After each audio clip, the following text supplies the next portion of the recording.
Allahabad high court के एक judgement ने जो सेक्शन 9 हिंदू मैरिज एक्ट के तहत फाइल किया जाता है, यानी कि कंजुगल राइट, जो कि पत्नी को उसके मायके से बुलाने के लिए, या फिर आप कॉमन भाषा में कहते हैं कि विदाई का मुकदमा, यानी कि सेक्शन 9 का जो मुकदमा डाला जाता है उसका फंडा ही चेंज कर दिया। मोस्ट कॉमनली अगर आपने देखा है तो फैमिली कोर्ट में अगर आप जाएंगे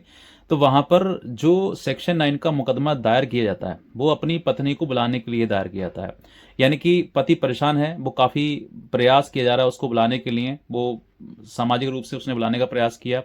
घर में पंचायत करवाई, या फिर किसी न किसी प्रकार से उसको बुलाने का प्रयास किया, वो उसमें सब में फेल हो गया। लेकिन अब जो है वो कानून की शरण में गया कि मुझे जो है मेरी पत्नी को मैं रखना चाहता हूँ, लेकिन वो खुद नहीं आना चाहती है, बिना किसी कारण के वो अपने मायके में रह रही है। इस बात को आधार बनाते हुए पति जो है वो सेक्शन 9 का मुकदमा कोर्ट में डालता है, दायर करता है।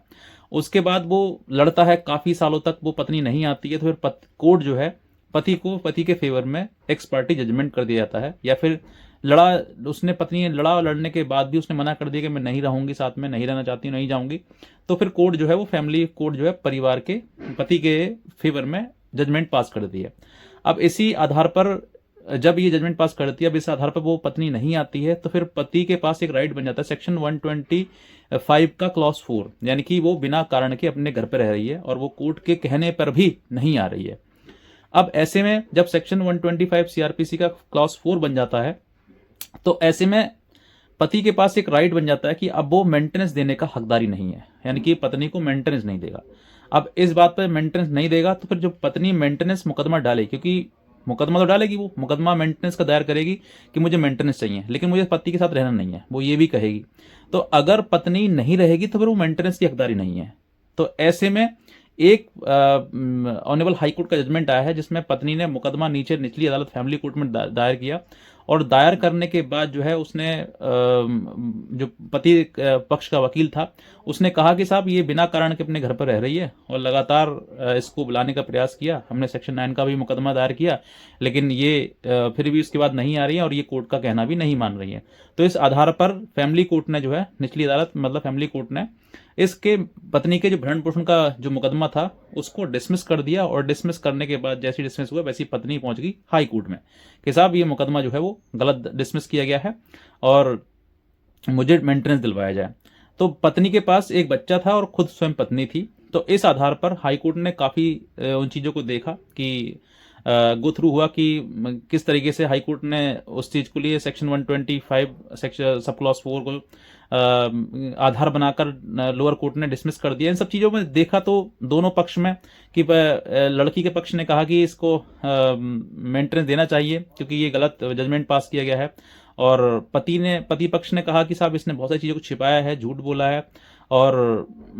इसका डिसमिस कर दिया। अब बच्चे की लायबिलिटी है, कौन करेगा, तो बच्चे के लिए तो मेंटेनेंस देना बनता है, और निचली अदालत ने मेंटेनेंस बच्चे के लिए कहा कि बच्चे के दोगे लेकिन पत्नी के लिए नहीं दोगे। तो पत्नी के लिए नहीं दोगे, क्यों नहीं दोगे? क्योंकि वो अकारण रह रही है। तो ऑनरेबल हाई कोर्ट ने ये कहा कि ऐसे समय पर जब आपने सेक्शन 9 की डिग्री ले रखी है और उसके आधार पर अगर आप ये कहोगे पत्नी को मेंटेनेंस नहीं देंगे तो ये वाजिब नहीं है, ये सेक्शन 125 क्लॉज 4 का कारण नहीं बनता है, और आपकी रिस्पॉन्सिबिलिटी बनती है कि आप पति हैं और आपको मेंटेनेंस देना है, पत्नी को भी देना है और पति बच्चे को भी देना है। इसी कारण को कहते हुए जो है ऑनरेबल हाई कोर्ट ने सेक्शन जो 125 सीआरपीसी का जो भरण पोषण का मुकदमा डिसमिस किया था उसको सेटिसाइड कर दिया, और उसको पुनः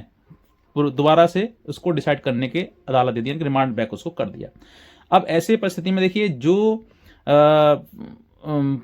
सेक्शन 9 का मुकदमा पति डालते हैं तो मोस्ट कॉमनली दो ही चीज़ें होती हैं, या तो उनको रखना है और अगर वो नहीं आएगी तो उनको पता है कि वो अलग हो जाएगी, डाइवोर्स का उनका ग्राउंड बन जाता है, मेंटेनेंस का ग्राउंड बन जाता है कि मेंटेनेंस नहीं देना है। तब अब ऐसी परिस्थिति में आप ये सोचें कि भाई हम तो सेक्शन 9 का मुकदमा लड़ रहे हैं और हमारी पत्नी या तो आएगी, नहीं आएगी तो हमसे अलग हो जाएगी, यही कॉमन आपका मतलब व्यू रहता है ना कि मुकदमा डालने के पीछे। लेकिन अब ऐसा नहीं है। अगर आप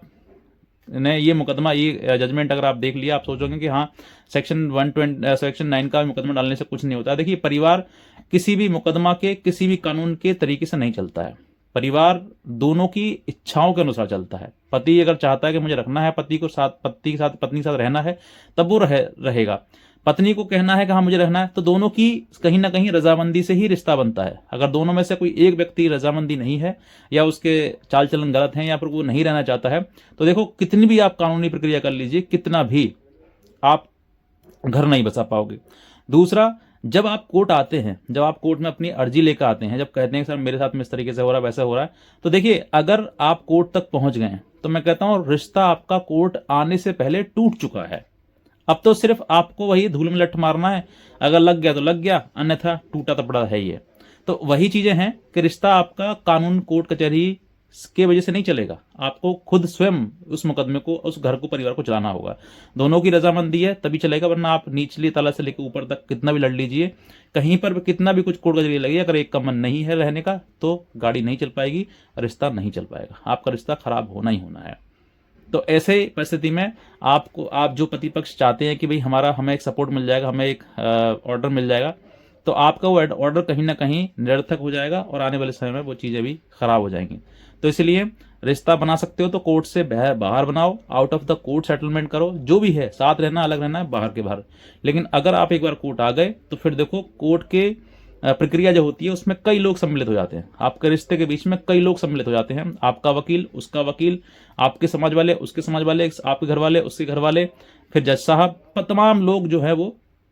उसमें प्रवेश कर जाते हैं उस रिश्ते में। और जहां पर इतने लोग आ जाते हैं तो फिर कहते हैं ना 100 मुंह और 200 बातें, तो ऐसी बातें होती हैं जो कि कहीं ना कहीं व्यक्ति को हर्ट करती रहती हैं, इधर पति को भी उधर पत्नी को भी, तो दोनों को ही कहीं ना कहीं बात लगती रहती हैं और वो लगने के बाद इतना रिश्ता टूट जाता है, इतना बड़ा,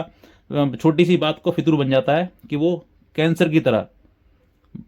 अपने आप में मतलब डेवलप होता रहता है, बड़ा होता रहता है, और एक समय ऐसा आता है वो फूटने के बाद मृत्यु हो जाती है, रिश्ता खत्म हो जाता है। तो अगर आपको इस चीज़ से कुछ समझ में आया हो तो समझिए कि रिश्ता बनाना है तो आउट ऑफ द कोर्ट बनाइए, घर 4 दीवारी तक समझाइए, खत्म करिए वहीं तक। अगर आगे बढ़ोगे तो आगे जीवन का आपको कहते हैं ना, अभी ऑनरेबल सुप्रीम कोर्ट ने भी अपनी टिप्पणी में कहा है ये कि पति पत्नी जो है कोर्ट को युद्ध का मैदान ना बनाए। यानी कि एक शादी है जो चली थी सिर्फ मात्र 60 दिन शादी चली, 65 दिन शादी चली और 40 मुकदमे हो गए। तो सोचकर देखिए कि पति पत्नी जो है वो इतना युद्ध का मैदान बना रखा है, तो इसलिए अब सब कुछ परेशान हो रहे हैं। कोर्ट भी कहीं ना कहीं ये चीज कहती है इतनी बाढ़ कहाँ से आ गई, इतने मुकदमे कहाँ से आ गए, क्या पहले पति पत्नी नहीं थी, या अभी पति पत्नी पहली बार जिंदगी बन रहे हैं क्या? सब कुछ पहले था, लेकिन अब जो है ज्यादा ही हो गया है, बहुत हो गया है, इसलिए कहीं ना कहीं कोर्ट कचहरी थाने पुलिस सब जगह लोग परेशान ही हैं। इतने कह जाऊंगा। अगर आप नए हैं सब्सक्राइब करिएगा और दूसरे लोगों तक जरूर शेयर करें। आज का वीडियो देखने से बहुत धन्यवाद।